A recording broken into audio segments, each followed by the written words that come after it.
Amém? Glória a Deus. Você está feliz por ter mais uma vez a oportunidade de estar aqui na igreja ouvindo a palavra de Deus e louvando ao Senhor? Amém? Para que você vem na igreja? Para adorar a Deus. Amém. Glória a Deus por isso. Queria que você ficasse em pé um pouquinho, se você puder. Agora eu queria que você olhasse para a pessoa que está do seu lado e fizesse um elogio respeitoso para essa pessoa que está do seu lado. Por favor, faça um elogio respeitoso.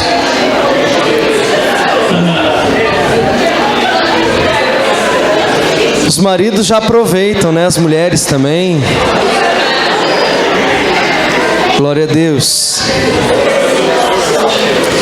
Ainda bem que eu falei elogio respeitoso, né? Então, tá tudo certo. Amém? Abra comigo a sua palavra, a palavra do Senhor, que essa não é a sua palavra, é a palavra do Senhor, né? Amém? Abra comigo a palavra do Senhor em Filipenses capítulo 4. Filipenses capítulo 4. Filipenses é um livro maravilhoso. Filipenses 4:8. Filipenses 4, verso 8. Diz assim a nós a palavra do Senhor: portanto, por fim, irmãos, concentrem o pensamento de vocês naquilo que é verdadeiro, naquilo que é nobre, naquilo que é correto, naquilo que é puro, naquilo que é amável e admirável. E se existe alguma virtude ou algo digno de louvor, pensem e pratiquem isso. Pratiquem aquilo que aprenderam e receberam de mim, que ouviram e me viram fazer. Então o Deus que concede a paz estará com vocês. Amado Deus, que nessa noite a Tua palavra mais uma vez penetre ao nosso coração e que ela produza em nós frutos dignos de serem apresentados diante do Senhor, frutos de arrependimento, frutos, ó Deus, de restauração e de vida. Que nessa noite, Senhor, a Tua palavra encontre em nós lugar, encontre em nós, ó Deus, espaço para que o Teu nome seja glorificado através do nosso viver diário. Que nós não deixemos, ó Deus, com que as coisas dessa vida e os cuidados dessa vida tomem, ó Deus, o primeiro lugar em nossos corações, mas que nós possamos nos ocupar de aprender a Tua palavra nessa noite e praticá-la em nome de Jesus. Amém. Amém? Você pode se assentar. Eu gostaria de nessa noite falar sobre algo que eu acredito ser bastante importante na vida e no dia a dia da igreja, e acho que será na sua vida prática também algo de bastante útil, de bastante importante. Eu espero ser bastante claro e ser bastante preciso naquilo que acredito ser a palavra de Deus para a sua vida nessa noite. Nós começamos, esse momento da palavra fazendo o que um ao outro? Elogiando um ao outro. Muitas vezes na Bíblia a palavra louvor é ligada apenas à música, mas a palavra louvor também significa elogio, significa bem dizer, significa falar bem, né? Então você acabou nessa noite falando bem do seu irmão, você acabou louvando as virtudes de Deus na vida do seu irmão nessa noite. E o texto que Paulo está falando aos Filipenses é um texto tão importante do Novo Testamento que nos dá conselhos práticos. Ele diz: tudo que é bom, tudo que é de boa fama, se há algum louvor, se é honesto, se é justo, então nisso pensai, ou seja, que isso esteja no seu coração. E em outro texto da Bíblia também diz que o homem fala daquilo que está cheio o coração. Então aqui começa a nossa caminhada nessa noite. O homem fala daquilo que está cheio o seu coração. E nós já vimos que a Bíblia nos diz do que nosso coração deve estar ocupado, do que nosso coração deve estar cheio. Daquilo que é bom, daquilo que é justo, daquilo que é honesto, daquilo que é puro. Se há algum louvor, se há alguma virtude nisso, esteja cheio o seu coração, nisso pensai. Mas aí nós devemos pensar o seguinte: se a boca vai falar daquilo que está cheio no nosso coração, qual tem sido o motivo das suas conversas com seus irmãos? Qual tem sido os motivos das suas conversas no seu trabalho? Qual tem sido o assunto das suas conversas na igreja, com os irmãos da igreja? Qual tem sido o seu motivo de conversa em todos os aspectos da sua vida? E aqui nessa noite eu gostaria de apresentar a vocês um conceito bíblico chamado maledicência. Repita comigo, maledicência. O que é maledicência? É uma mala cuja marca é dicência, maledicência. É isso? O que é maledicência? Vamos lá, vamos tentar descobrir o que é maledicência. Falar mal, o que mais? Amaldiçoar, o que mais? Oi? Criticar, o que mais? Oi? Eu ouvi, mas eu ouvi muito baixinho. Julgar. Ok, envolve maledicência. Maledicência na Bíblia é o ato de falar mal, de apontar defeitos e ressaltar defeitos.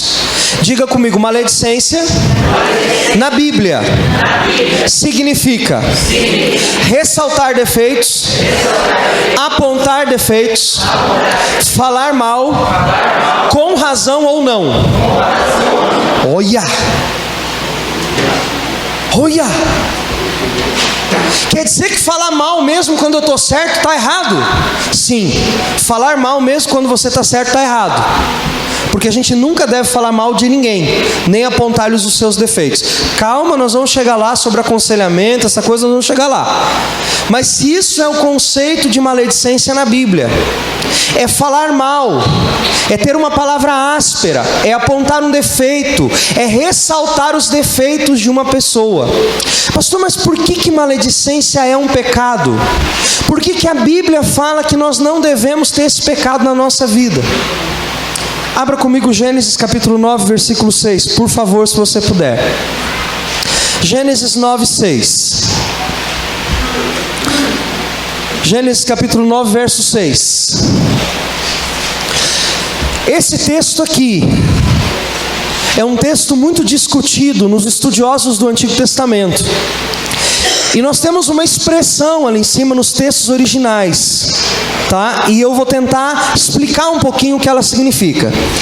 Quem derramar o sangue do homem pelo homem, seu sangue será derramado, porque a imagem de Deus foi o homem criado. Repita comigo, a imagem de Deus foi o homem criado. Então isso significa que existe uma imagem de Deus em você. Amém? Amém. Só que lá em cima diz, quem derramar sangue do homem pelo homem, seu sangue será derramado. A Bíblia está falando aqui sobre o pecado do assassinato.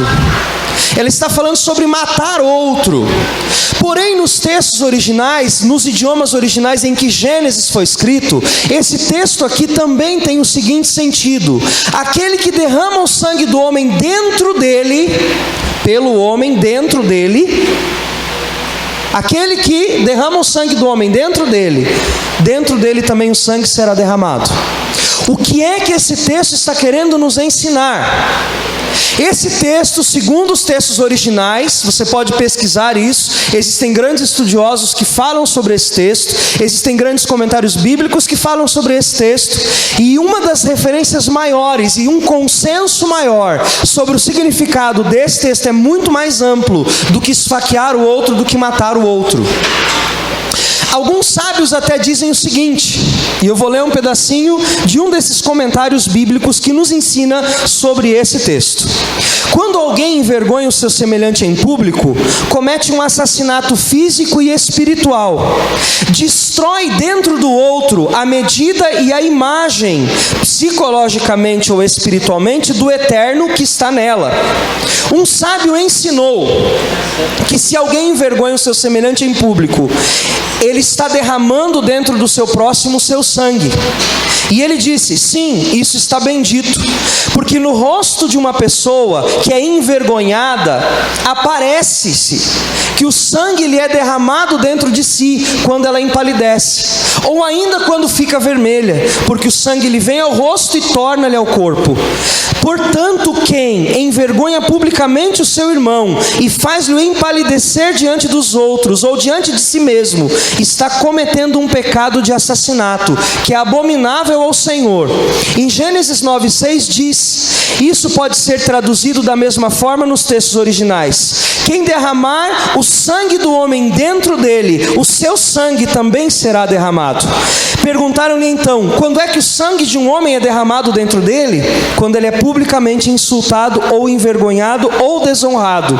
E a Bíblia ainda explica, esse ato é destrutivo e a sua retribuição é fatal, porque este homem foi criado à imagem de Deus, e se ele é a imagem de Deus, ele é um reflexo do Eterno, e qualquer um que envergonha o reflexo do Eterno no irmão, este também será envergonhado diante dos céus. Então o que a Bíblia está dizendo em Gênesis 9:6 é o seguinte, que o homem foi criado à imagem e semelhança de Deus. Todo mundo entendeu isso? Amém? Depois que o homem foi criado à imagem e semelhança de Deus, se você agride aquele ser humano, você está agredindo apenas o ser humano? Por consequente, se Deus está nele, você está envergonhando Deus que está nele. Isso é algo bastante importante ser compreendido, porque em toda a Bíblia nós vemos Deus dizendo, instruindo, ensinando o homem a fazer o que com o seu semelhante? Amar. Quem ama fala mal? Em teoria não, né? Diga aí para a pessoa que está do lado, em teoria não. Quem ama não deveria falar mal. Se nós pegarmos 1 Coríntios 13, isso dá uma outra pregação. Porque 1 Coríntios 13, ela descreve como deve ser o amor. Eu vou citar uma característica de como deve ser o amor. O amor tudo suporta.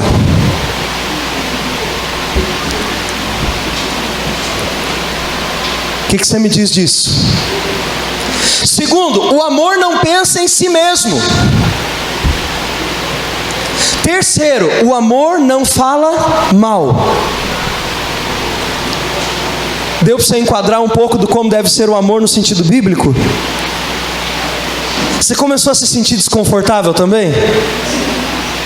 Porque se amar o outro significa não fazer essas coisas, irmão, eu estou morto com você.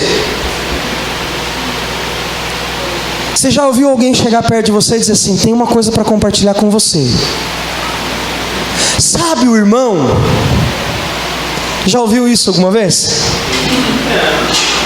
Mas ó, irmão, estou compartilhando só para a gente orar, né?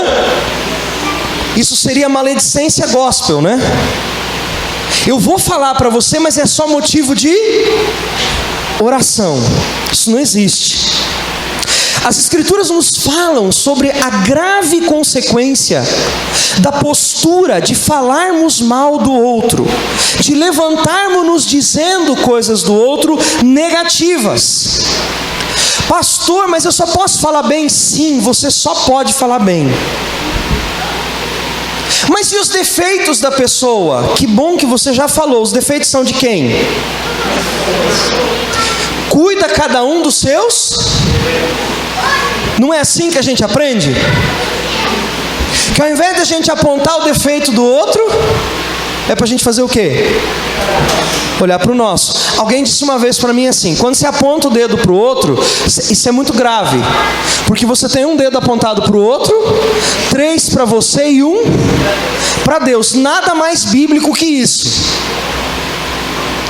Porque se nós estamos falando de um irmão, existe nele o quê?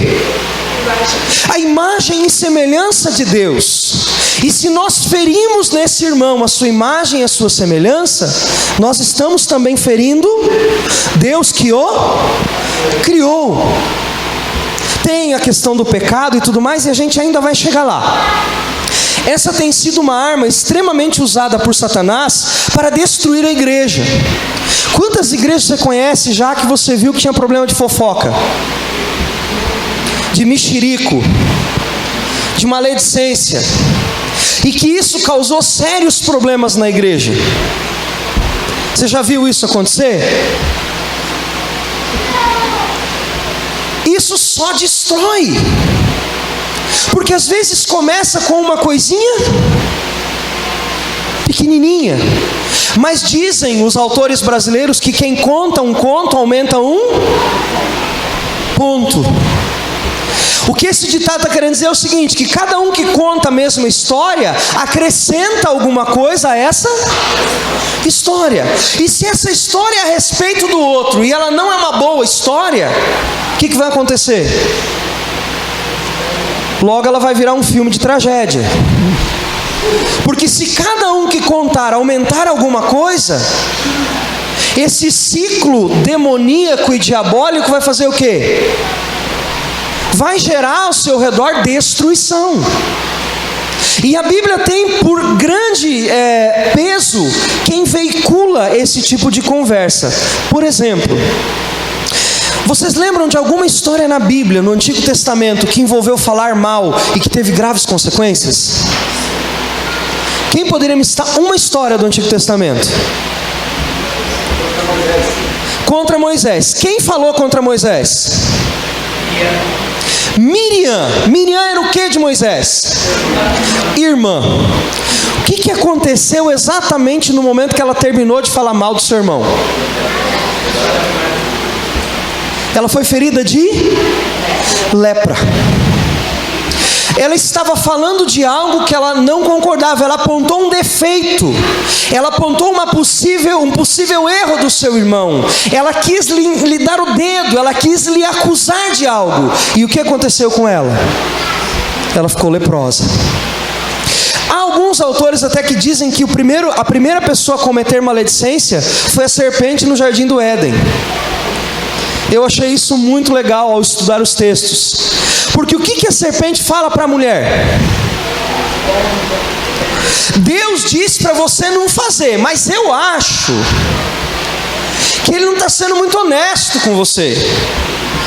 Porque Ele não quer que você coma, por quê?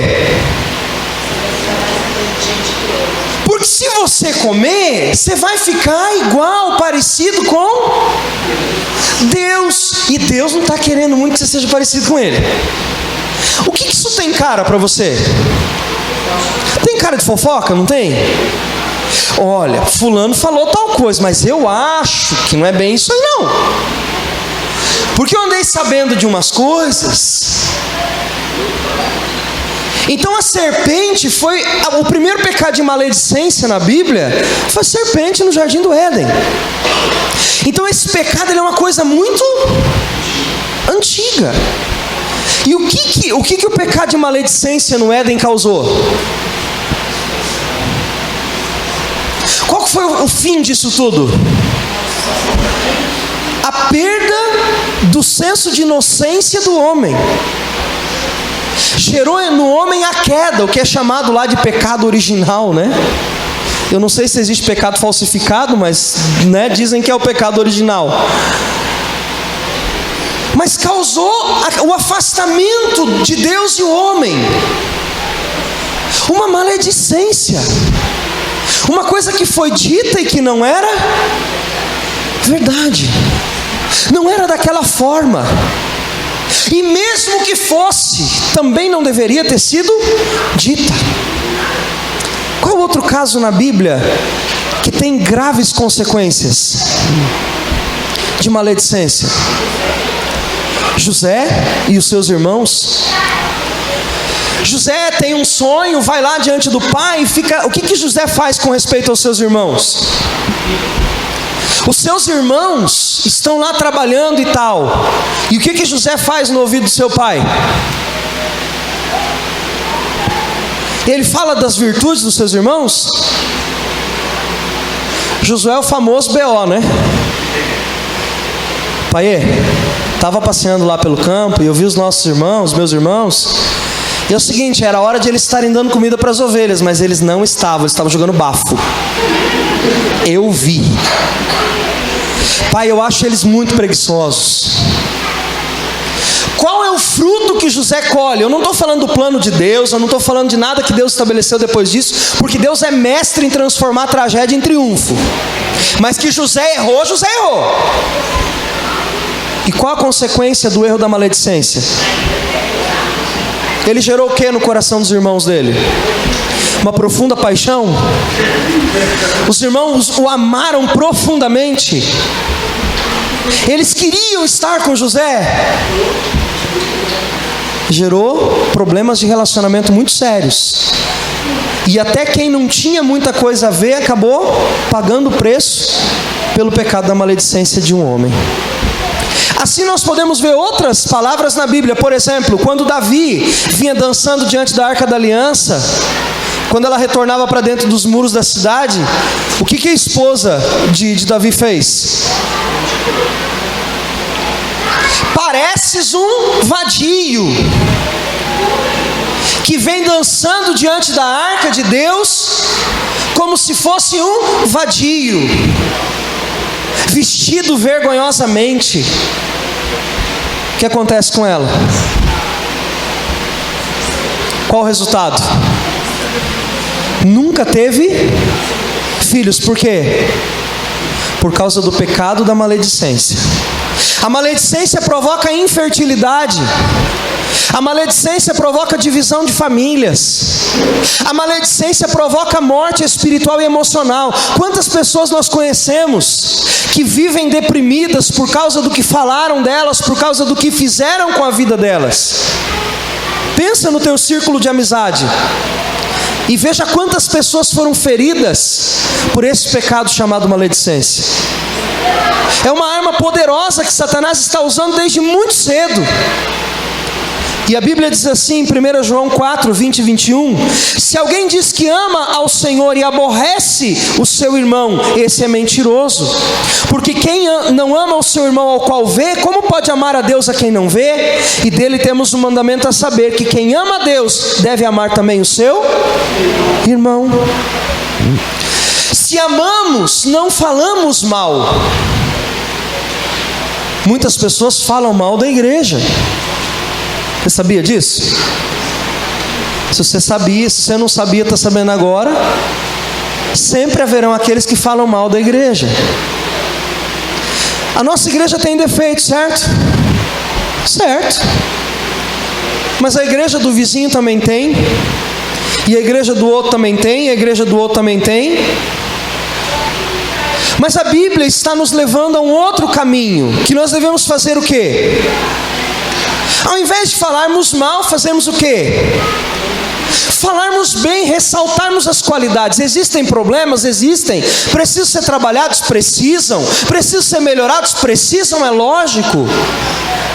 Mas isso não pode dar em nós lugar para a maledicência, para o apontar defeitos, para o falar negativamente, para o olhar para os defeitos e transformá-los em algo maior do que aquilo que deveria ser ou que eles são. A tradição bíblica estabelece alguns critérios úteis com relação a essa questão de falar mal, da maledicência. Provérbios 6,16 diz assim: olhos altivos e língua mentirosa, e mãos que derramam sangue inocente. Então ele coloca aqui o pecado do orgulho, ele coloca a mentira e o derramar sangue inocente dentro da mesma categoria, dizendo que tudo isso é errado, que é pecado diante de Deus. Provérbios 12:18 diz: há alguns cujas palavras são como ponta de espada, mas a língua dos sábios traz saúde. Há alguns cuja língua parece a ponta de uma espada. O que a ponta de uma espada faz? Fere, machuca, mata, derrama sangue. A morte e a vida estão no poder e aquele que ama colherá o seu fruto. Ele está dizendo que assim como uma língua pode ser positiva, abençoadora, quem for abençoador através da língua, do falar, será também abençoado. Mas o contrário também é verdadeiro. que guarda a sua boca e a sua língua, guarda de angústias a sua alma. Repete comigo. O que guarda a sua língua dentro da boca evitará muitas angústias. Você já viu pessoas vivendo muitas angústias por causa do que falaram? Claro que a gente sempre conhece um irmão que fez isso, né? A língua falsa aborrece aquele a quem a tem maravilhado, e a lisonjeira obra ruínas o tempo inteiro. Se nós olharmos para esses textos apenas, nós já temos alguma bagagem para olharmos e dizermos: nós não devemos falar mal absolutamente nunca, porque isso diante de Deus é pecado. Isso diante de Deus é algo extremamente destruidor. E nós temos um texto, abra por favor a Bíblia comigo, em Mateus capítulo 5, versículo 22. Mateus 5, 22, que é um texto, eu não sei se você alguma vez já ouviu alguma explicação sobre esse texto, mas ao estudar sobre esse assunto, esse texto aparece entre os principais do Novo Testamento. Mateus 5, 22. Diz assim a Bíblia: quem demonstrar ira contra o seu irmão está sujeito a julgamento. Quem chamar ao seu irmão raca, corre a penalidade de queimar no fogo eterno. Algumas traduções traduzem a palavra roco ou raca como louco. Traduzem essa palavra como sendo tolo. E tantas outras traduções que existem para essa palavra. Eu salvei uma tradução aqui, segundo os textos que eu estudei, e diz assim: a palavra neste texto é a mesma que louco, ou melhor, estúpido. Uma vigorosa expressão de diminuição da pessoa, fazendo-a ser envergonhada diante dos outros como uma imprestável. E algumas traduções ainda dizem como incapaz. Então, o que esse texto está dizendo aqui é o seguinte: aquele que ficar irado contra o seu irmão e chamar o seu irmão de tolo, de falto de inteligência, para não dizer outra expressão que a gente usa mais, né? Com 2 R's. Ou outro tipo de expressão pejorativa que diminua o outro, eu estou fazendo o quê? Eu estou cometendo contra ele um pecado de maledicência, porque eu estou diminuindo ele. E sabe o que é mais interessante aqui? É que nos textos originais, no idioma grego, a mesma palavra que é usada raca aqui, é a palavra de Gênesis capítulo 9, versículo 6, que indica que o homem derramou sangue dentro do outro. Quando eu faço meu irmão passar vergonha, quando eu o envergonho diante da igreja, quando eu o envergonho diante dos outros, ou quando eu o envergonho apenas na minha presença, eu estou cometendo contra ele um pecado de maledicência. E a pena para o pecado de maledicência, dentro dos textos bíblicos, inclusive de Levíticos e Deuteronômio, é o pecado de assassinato. Você está conseguindo fazer as conexões assim de um texto com o outro? Eu estou vendo vocês anotando, né? Estou vendo outros, faz assim, de repente faz assim. Você está entendendo o que eu estou pregando nessa noite? Está ficando claro para você? Quem está entendendo, por favor, só para eu ter certeza de que você está entendendo a mensagem. Amém? Irmãos, isso é muito interessante e ao mesmo tempo nós temos que tomar muito cuidado com isso. Porque a Bíblia está nos dizendo que quem fala mal do outro está cometendo um pecado muito grave. Por isso que a Bíblia fala, o que a Bíblia fala sobre dar oferta? E se quando você dá oferta, for dar oferta, você lembrar que existe uma pendência contra o seu irmão, o que você deve fazer? Se é para reconciliar, é porque em algum momento aquilo foi quebrado. Quando a comunhão entre duas pessoas é quebrada, elas ficam falando bem uma da outra? Você já viu alguém falando assim: fulano fez uma coisa tão triste comigo, mas fulano é uma pessoa tão honesta, tão dedicada, uma pessoa tão limpa, Deus se move na vida dele. É isso que você ouve? O que você ouve? É melhor nem repetir. Mas por que nós fazemos isso? Porque isso é próprio do ser humano. Nós já fomos engambelados com essa mentira lá no Gênesis. A serpente já corrompeu a raça humana lá no Gênesis, corrompendo a natureza de Deus, profanando a imagem de Deus no homem, lá em Gênesis.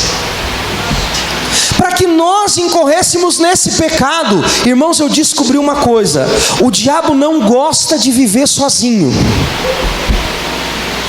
Não gosta.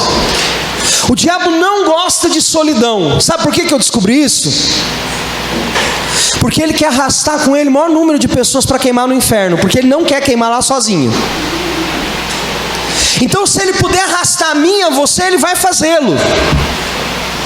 E se ele puder usar esse pecado chamado maledicência, ele vai fazê-lo também, porque ele não quer viver no inferno sozinho a eternidade. Nós precisamos abrir a nossa mente e o nosso coração para termos claro na nossa mente as nossas palavras e ações com relação ao outro. Às vezes nós olhamos características negativas de uma pessoa e nós a deixamos cada vez mais evidente. E sabe que existem alguns estudos de pessoas que têm a dificuldade da fofoca e tal. E quando você aborda a pessoa que está fazendo uma fofoca, que está dizendo uma maledicência, e você diz assim: fulano, não faça isso. A maioria das pessoas responde o seguinte: mas eu não estou falando nada de errado, porque a pessoa é isso mesmo. Como se o fato de o outro ter errado me desse licença para eu falar mal do outro. Na Bíblia isso nunca será respaldado por texto algum, e nem muito menos por Deus. Falar mal, seja com razão ou sem razão, é errado. E Deus não está abençoando quem assim o faz. A Bíblia diz que nós precisamos tomar cuidado com aquilo que sai da nossa boca. Tiago ainda diz que a língua é como um leme. Quem sabe o que é um leme? Quem sabe o que é um leme? Qual o tamanho de um leme em proporção ao tamanho de um navio? Oi? É uma linguinha. Proporcional ao nosso corpo, né? Se o nosso corpo fosse um navio, o leme seria do tamanho da língua. Então pensa num naviozão gigantão, qual é o tamanho do leme dele? Se comparado ao tamanho do navio, é uma coisinha pequenina. Mas o que é que dá direção para o navio? É o leme. Como é que algo tão pequeno pode arrastar uma estrutura tão grande? Tiago está dizendo aqui o seguinte: esse membro pequenininho que existe dentro de nós é tão perigoso, porque ele pode nos conduzir para situações bastante complicadas. O que acontece se um leme decidir que ele vai virar para a direita e na direita tiver um iceberg? O que acontece com o navio? Mas o navio não é maior que o leme? Ele é. Por isso não é uma questão de tamanho, é uma questão de função. O estrago pode ser muito grande, apenas de um pequeno membro, que pode causar coisas terríveis, pode destruir vidas de pessoas, pode acabar com a história, até mesmo que Deus está construindo na vida de alguém, apenas com o poder da língua. Por isso a Bíblia nos adverte tanto para tomarmos cuidado com a língua. Nossos estudiosos da Bíblia têm muitos comentários a respeito dessa questão desse pecado. E um dos comentários que eles dizem, ainda mais intenso, porque Jesus fez isso de uma maneira maravilhosa. Jesus reinterpretou, ou melhor, ele interpretou de maneira correta toda a lei que veio antes dele. Então todos os profetas e leis, Jesus interpretou de maneira maravilhosa, como era para ter sido interpretado desde o princípio. E ele diz assim: aquele que só pensar mal, fez o quê? Já pecou. Então, na lei tradicional dizia-se o quê? Aquele que consumar o pecado, ou seja, que trouxer uma ação, resultado de um mau pensamento, esse é pecador. O que Jesus disse? Aquele que só conceber na sua mente um pecado, esse já pecou. Por que Jesus intensificou tanto essa questão do pecar com relação à mente? Simples. Porque se você vencer o pecado enquanto ele ainda é uma ideia na sua cabeça, e se arrepender dele, o que vai acontecer com a sua ação? Você não vai fazer aquilo. Então, se você brigar primeiro no seu coração, se você brigar primeiro na sua mente, contra todo pensamento que é impuro, todo pensamento que é difamador, todo pensamento que traz maledicência, o que vai acontecer na prática? Essas coisas não vão alcançar a você e nem os que estão à sua volta. Por isso que Paulo, de maneira tão forte, diz para os filipenses: aquilo que é bom, aquilo que é de boa fama, se há algum louvor, se isto é puro, nisso pensem. Por que ele diz isso? Porque o pecado primeiro é vencido aonde? Na mente, no coração do homem. Então, se você começar a lutar dentro de você contra os maus pensamentos a respeito do seu irmão, por mais que você tenha razão, se você decidir que você vai pensar bem, o que vai acontecer? Você, primeiramente, vai começar a ser transformado. E a Bíblia diz que ao ver as boas obras em nós, o mundo saberá que nós somos de Deus. Se nós entendermos esse conceito tão simples da palavra de Deus, nós vamos evitar na nossa vida muitas angústias de alma, como diz Provérbios. Porque a língua é capaz de destruir muitas coisas. É capaz de destruir sonhos. É capaz de destruir várias pessoas ao mesmo tempo. Um sábio estudioso do Antigo Testamento, mais especificamente do livro de Deuteronômio, comenta o seguinte: que alguém que comete maledicência mata de imediato 3 pessoas. Olha que interessante isso. Mata a si mesmo porque está falando mal, mata quem está ouvindo e mata quem é o objetivo de sua fala. Então ele mata de quem ele está falando mal, ele mata quem está ouvindo e ele mata a si mesmo. Seria terrível você carregar nas suas costas um pecado de assassinato? Seria terrível, não seria? Por que Jesus e por que a Bíblia estão nos levando a pensar que falar mal é tão grave como um pecado de assassinato? Qual a finalidade disso? É para que a gente nunca faça. É para que a gente não cometa esse pecado. Uma vez contaram, eu já contei essa história aqui. Uma vez contaram uma história, mais ou menos assim,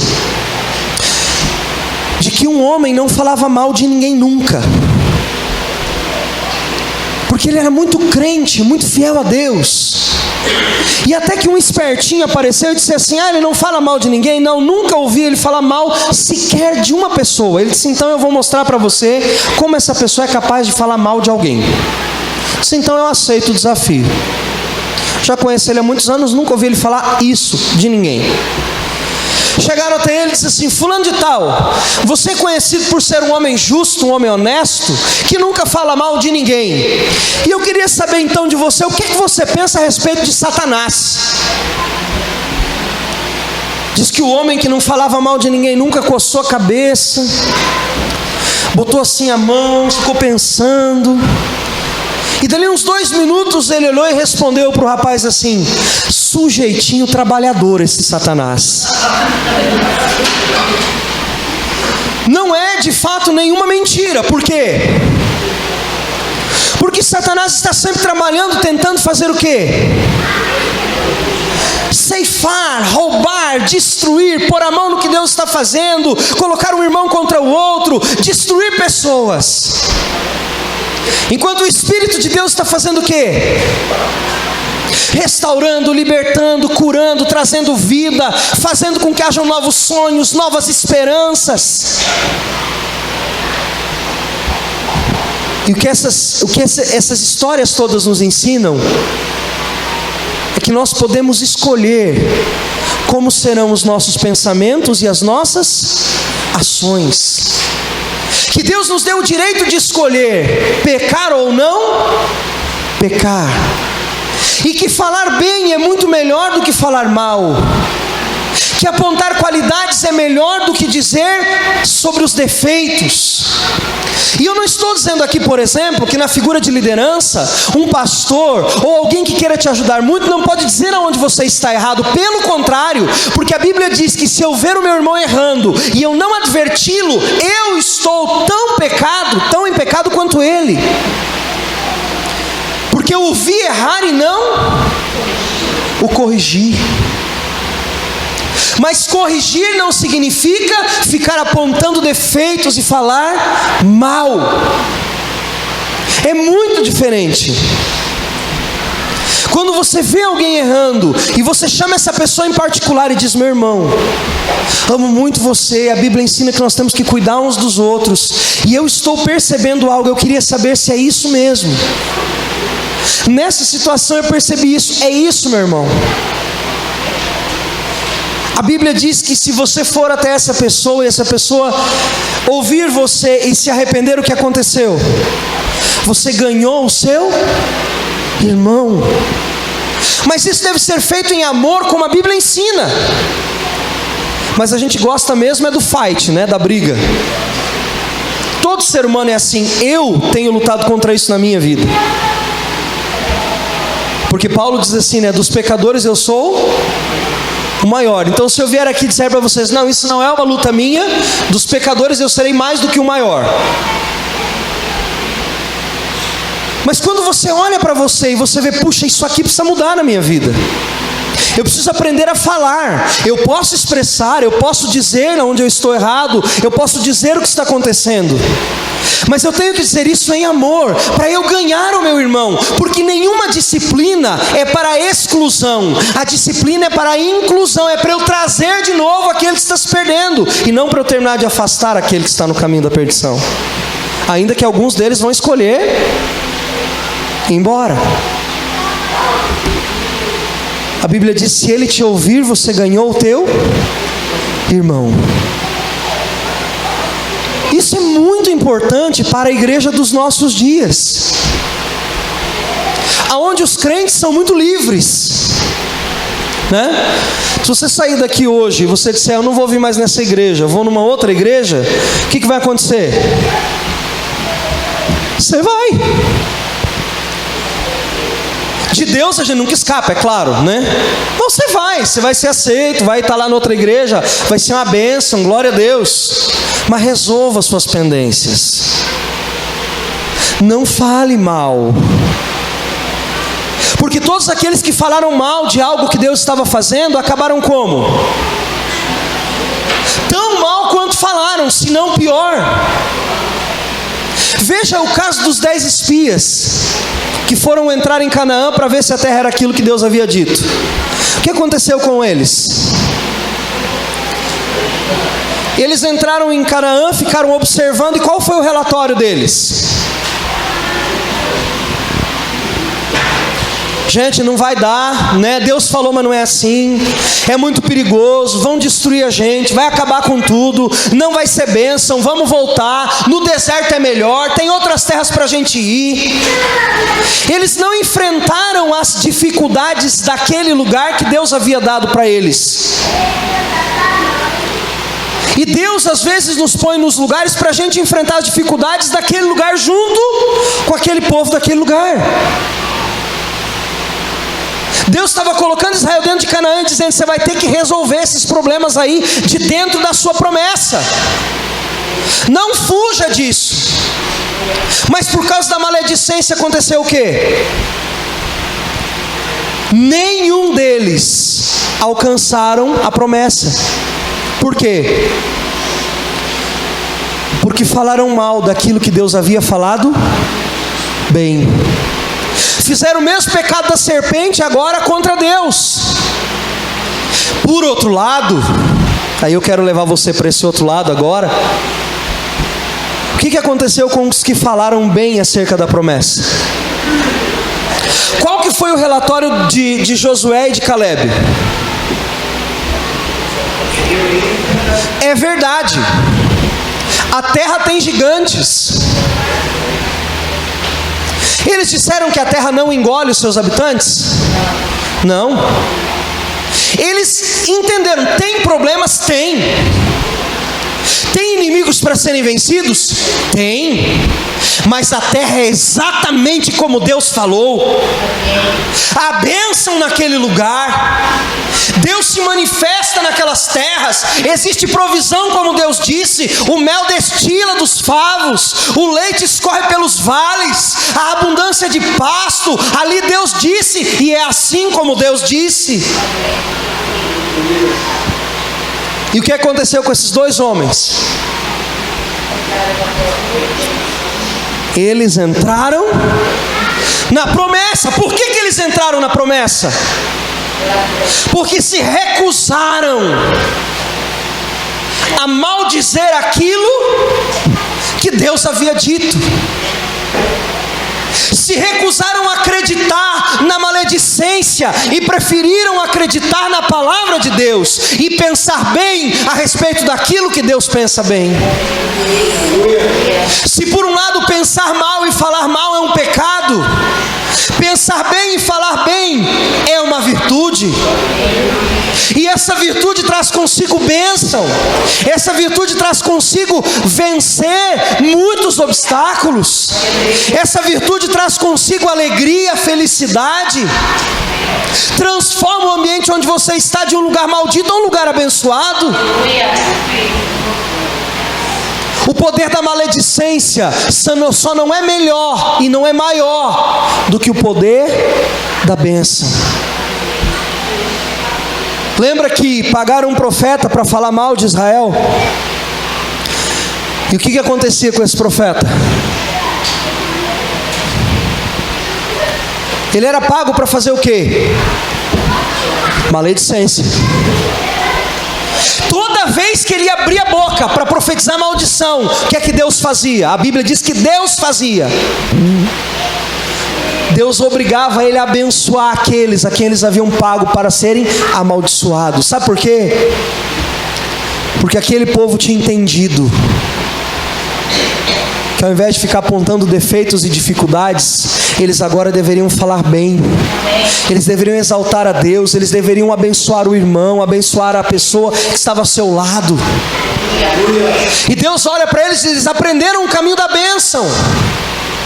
Se eles aprenderam o caminho da bênção e estão caminhando nesse caminho, até aqueles que os amaldiçoam, a sua maldição será uma bênção para eles.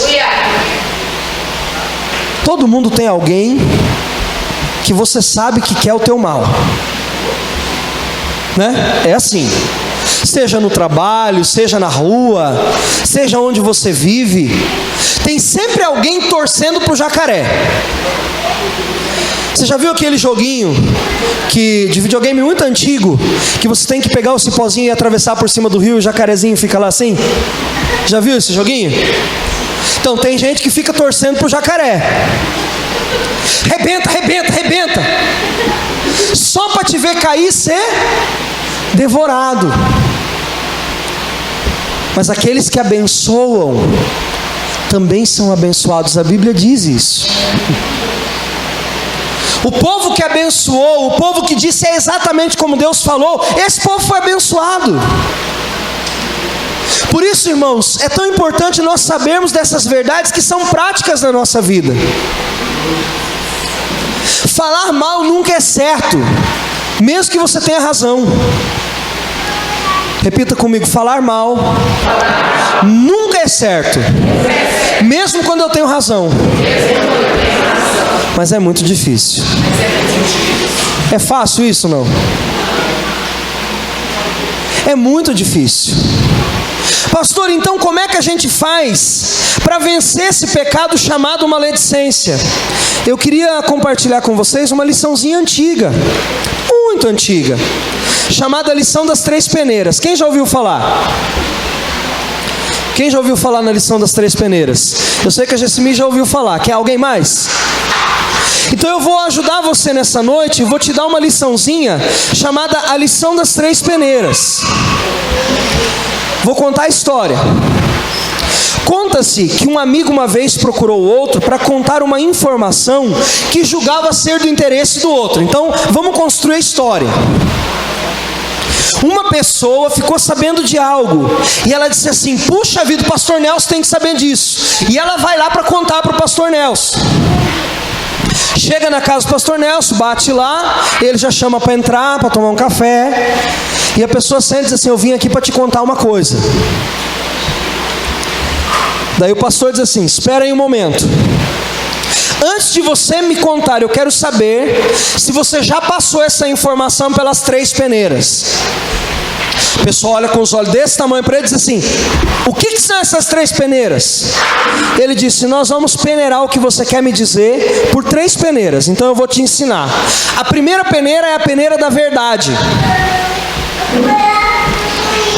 Você tem certeza que o seu sentimento com relação ao que você vai me dizer, ele é verdadeiro e puro? Isso que você vai me falar é uma verdade e é pura? Aí agora há pouco eu disse assim: mesmo que seja verdade, você não deve falar. O que isso está querendo nos ensinar? Você só fala algo a respeito do seu irmão que está errado na vida dele se aquilo está fazendo com que ele corra risco de morrer, de se perder ou de causar algum dano maior para ele ou para as pessoas que estão à volta dele. Para isso você tem que falar para a pessoa que pode ajudar o irmão. E é bem isso que sempre acontece, né? Sempre quem mais pode ajudar e quem devia saber, que sabe primeiro. É sempre assim, né? Então a primeira peneira é a peneira da verdade. Se aquilo é verdadeiro, se aquilo tem uma intenção verdadeira, se aquilo é puro de verdade, se aquilo vai servir para abençoar o outro, então pode falar. Aí a pessoa responde para ele assim: bem, foi o que eu ouvi os outros me contarem, eu não sei bem se é assim. Pastor Nelson, não satisfeito, diz assim: então vamos passar pela segunda peneira, que é a peneira da bondade. Será que isso que você vai me dizer vai ser bom para a pessoa de quem você veio me falar? Vai ser bom de alguma maneira para você ou para mim?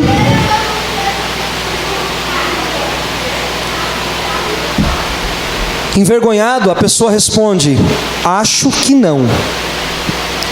Então a terceira peneira é a peneira da necessidade. Será que isso é necessário mesmo? Passar adiante? Isso que você tem para me passar vai resolver alguma coisa ou vai auxiliar alguém? Vai melhorar algo na vida dessa pessoa? Se não, então disse o pastor: se não é verdadeiro, se não é bom e nem vai ajudar, é melhor não falar. Porque pessoas inteligentes falam sobre ideias, pessoas comuns falam sobre coisas, e pessoas mesquinhas falam sobre pessoas. Pessoas inteligentes falam sobre ideias. Pessoas comuns falam sobre coisas. E pessoas mesquinhas falam sobre pessoas. Amados, são coisas tão importantes, são coisas tão do dia a dia, que às vezes passam desapercebidas. E talvez você até tenha vindo hoje com uma expectativa: eu vou ouvir uma palavra motivacional, que vai fazer o sol brilhar amanhã de manhã, e eu vou receber uma palavra profética na minha vida, de que o Senhor está liberando, desatando uma unção de bênção na minha vida. E tudo isso está acontecendo nessa noite. Porque Deus está te ensinando a não errar, para que amanhã você seja melhor do que você já é hoje. Porque se você falar bem, se você pensar bem, e se você divulgar o que é bom, você será mais abençoado, mais abençoada do que já é. Se eu perguntasse para você nessa noite: quem de vocês aqui quer que algum dos irmãos que estão sentados nesse lugar nessa noite vá para o inferno? Você teria alguém para mandar para o inferno nessa noite? Eu acredito que não, e preciso acreditar que não. Assim como você não quer que ninguém vá para o inferno, Deus também não quer que você vá. E para que você não vá, Deus quer te ensinar como a viver e conviver com as pessoas. Então, da próxima vez que alguém vier com alguma maledicência para você, diga: peraí, vamos passar isso pelas 3 peneiras. Isso é uma verdade. Qual a motivação que está por trás de você vir falar isso para mim? Segundo, isso vai beneficiar alguém? Terceiro, realmente nós podemos tomar alguma atitude referente a isso? Se não, eu não vou dar ouvidos a isso, porque aquele que ouve é semelhante ao que pratica. Nós não podemos deixar com que a igreja seja levada por esses ventos, por essas maldições que vêm pelo ar tentando corromper aquilo que Deus está fazendo. Portanto, irmãos, a partir desse momento, que você esteja focado naquilo que Deus tem para a sua vida, e que isso seja transformador para você. Que hoje você saia daqui pensando e falando sobre coisas boas a respeito do seu irmão. E eu vou te dar uma dica: comece isso em casa. Olha para quem está do seu lado e diz assim: vamos começar em casa? Vamos começar em casa? Amém? Falar entre nós das virtudes e não dos defeitos. Alguém disse uma vez assim, que de acusador já basta um, que tem milênios de prática nisso. Como que a Bíblia chama Satanás? O acusador de quem? Das nossas almas, não é? Que não sejamos nós semelhantes a acusadores, mas que sejamos semelhantes ao Senhor. Que não façamos o nosso irmão passar vergonha, que não empalideçamos o seu rosto, mas que pensemos e amemos o outro como a Bíblia nos diz que devemos amar. Que nessa noite você saia daqui animado, animada, acreditando que Deus mais uma vez mostrou para você um caminho maior do que aquele caminho que você e eu estávamos trilhando. Que sejamos boca de bênção e não maledicentes. Que possamos profetizar bênção sobre a vida do outro. Nas suas imperfeições, que nós possamos ver possibilidades de milagre. Porque nós temos um Deus que faz milagre. Com certeza vocês já ouviram, em alguma área da vida de vocês: isso não vai dar certo. Isso não vai ser porque você não tem capacidade, você não pode, você não consegue. Já disseram isso para você alguma vez? Isso é maledicência. Sonhando alto demais, sonhador. Para com isso. Põe seus pés no chão. E eu digo, ponha mesmo. Coloque os seus pés no chão, mas coloque o seu coração bem no alto, onde ninguém pode atingi-lo. E ao invés de olhar simplesmente para tudo de errado, para tudo de ruim, aceite o conselho de Paulo. Aquilo que é bom, aquilo que é de boa fama, se há algum louvor, se alguma virtude, nisso pensem. Deus há de abençoar a sua vida. Amém? Vamos pedir a Deus uma mente transformada? Vamos fazer isso? Queria convidar você a se colocar de pé nessa noite. E queria pedir a você que você pudesse fechar os seus olhos. E que você pudesse colocar nessa noite a sua vida diante de Deus. Que não seja apenas uma noite de confissão, mas que seja uma noite de transformação. Uma noite de mudanças na sua vida. Uma noite onde Deus vai começar a alterar a sua forma de olhar para si e para o outro. Aonde a maledicência não encontra em você nenhum tipo de espaço. Aonde a maledicência fique longe da sua casa. Antigamente diziam assim, né? Que o almoço de domingo, quando tinha escola dominical, que no almoço de domingo as pessoas almoçavam o pastor, né? O sermão de hoje estava ruim. O sermão de hoje não sei o quê. Hoje em dia eu acho que é a janta, né, de domingo, que às vezes o pastor vira o prato principal. E que seja o prato principal, mas que seja um prato de louvor, um prato de adoração, um prato de aprendizado, um prato de conhecimento, um prato de bênção para a sua vida e para a vida dos seus filhos. Que você ensine os seus filhos a falar bem das pessoas. Que você fale bem das pessoas. Irmãos, fale bem da sua igreja. Fale bem dos seus pastores. Fale bem dos irmãos da sua igreja. Que essa seja a nossa conversa. Mas que ela não seja uma conversa maledicente. Porque ela já matou muita gente e a gente não precisa disso. Como diz Filipenses, por favor, Júlio, lá. Como diz Filipenses, finalmente, irmãos, tudo que for verdadeiro, tudo que for nobre, tudo que for correto, tudo que for puro e que for amável, tudo que for de boa fama, se houver algo excelente ou digno de louvor, pensem nessas coisas e coloquem em prática isso, porque vocês receberam, viram e ouviram em mim, e o Deus de paz será com vocês. Irmãos, eu quero e acredito e profetizo que essa palavra cada vez se tornará mais forte entre nós. Que os maledicentes nunca encontrarão espaço entre nós. Mas não que eles não vão ficar aqui. Eles vão vir e vão se tornar abençoadores. Porque não verão em nós raízes de maledicência. Olharão para nós e verão que não há como falar mal conosco. Porque somos diferentes.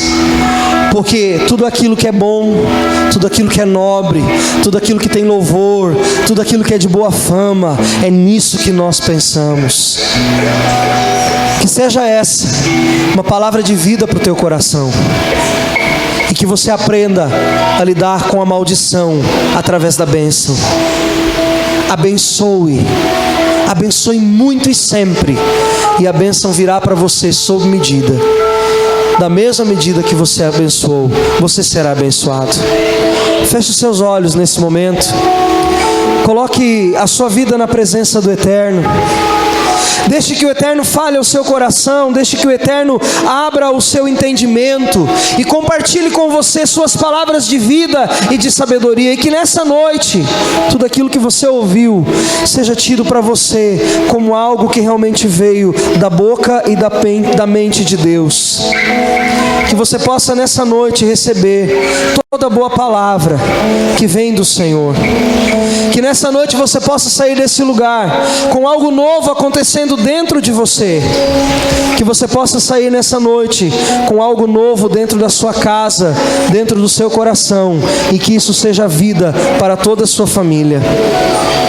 Amado Deus, nessa noite nós nos unimos em oração e dizemos ao Senhor: não queremos mais errar, não queremos mais pecar, queremos viver e fazer a Tua vontade.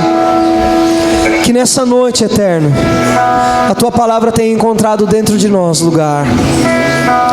Que nós não venhamos a permitir que essa maledicência tome lugar em nossas mentes, em nosso coração e na nossa vida. Eterno, perdoa-nos pelas vezes que nós erramos com os nossos irmãos. Estávamos andando em ignorância, mas agora nós sabemos, temos luz. E na luz da Tua palavra caminharemos o Teu caminho e seremos conhecidos como aqueles que estão no caminho. Pai, que nessa noite o Senhor cancele todo o efeito das maledicências que proferimos, seja sobre quem for. E que o Senhor transforme em bênção tudo aquilo que saiu com jeito de maldição. Da mesma forma também pedimos que por misericórdia, ó Deus poderoso, o Senhor transforme em bênção todas as maledicências que foram ditas contra nós. E que elas vinguem em mesma proporção à Tua bondade. Que elas cresçam na proporção da Tua bondade sobre nós. E que seja sobre nós bênção sobre bênção. Pai, que nessa noite o Teu Espírito Santo tenha nos ensinado mais uma importante lição, de sempre falarmos o bem e de nunca sermos maledicentes.